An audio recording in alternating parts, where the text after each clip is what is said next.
অবশেষে পরমাকে ডিভোর্স দিল অভ্র।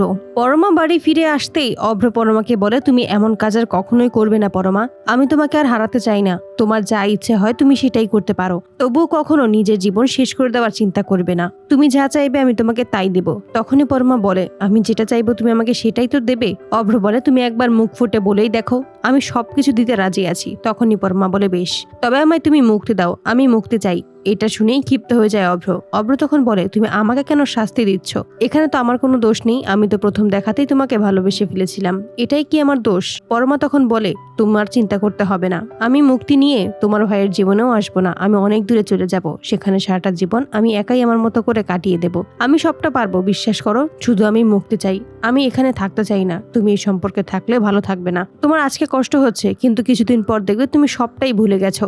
অভ্র তখন সিদ্ধান্ত নেয় সে এবার সত্যি পরমাকে মুক্ত করে দেবে। যে তার ভালোবাসায় বোঝেনি তাকে আর সে ভালোবাসা বোঝাতেও যাবে না। তাই অভ্র তখন ছুটে আসে উকিলের কাছে এবং সেখানে এসেই ডিভোর্স পেপার তৈরি করে। সেই সমস্ত পেপার নিয়েই হাজির হয় পরমার সামনে। ডিভোর্স পেপার দেখেই সকলেই অবাক হয়ে যায়। সুদীপা তখন আটকানোর চেষ্টা করে অভ্রকে, কিন্তু অভ্র বলে, এটা আমাদের ব্যক্তিগত ব্যাপার।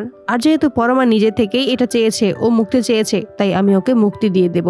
এই বলেই পরমার সামনে ডিভোর্স পেপারে সাইন করে দেয় অভ্র। গায়ত্রী অভ্রকে আটকানোর চেষ্টা করলেও অভ্র জানিয়ে দেয়, তোমার বড় বৌমা নিজেই এই সিদ্ধান্ত নিয়েছে মা। ও চায় না আমার সাথে থাকতে। আমি কেন শুধু শুধু ওকে জোর করব? আমি এভাবে তো একজনকে জোর করতে পারি না। ও নিজের ইচ্ছায় যদি আমার সাথে থাকতে চায়, আমি কখনোই ওকে আটকাবো না। কিন্তু শেষবারের মতো আমি ওর কাছে একটা সুযোগ চেয়েছিলাম, পরিশেষে আমার সেই সুযোগটা মেলেনি। পরমার দিকে ডিভোর্স পেপার এগিয়ে দিয়েই বলে, এই নাও তোমার ডিভোর্স পেপার। তো বন্ধুরা, তোমাদের কি মনে হয়, সত্যিই কি অভ্র আর পরমার ডিভোর্স হয়ে যাবে, নাকি আদিত্য সুদীপা কোনোভাবে এই ডিভোর্সটা আটকে দেবে? তোমাদের মতামতটি আমাদের কাছে শেয়ার করতে ভুলো না। ধন্যবাদ।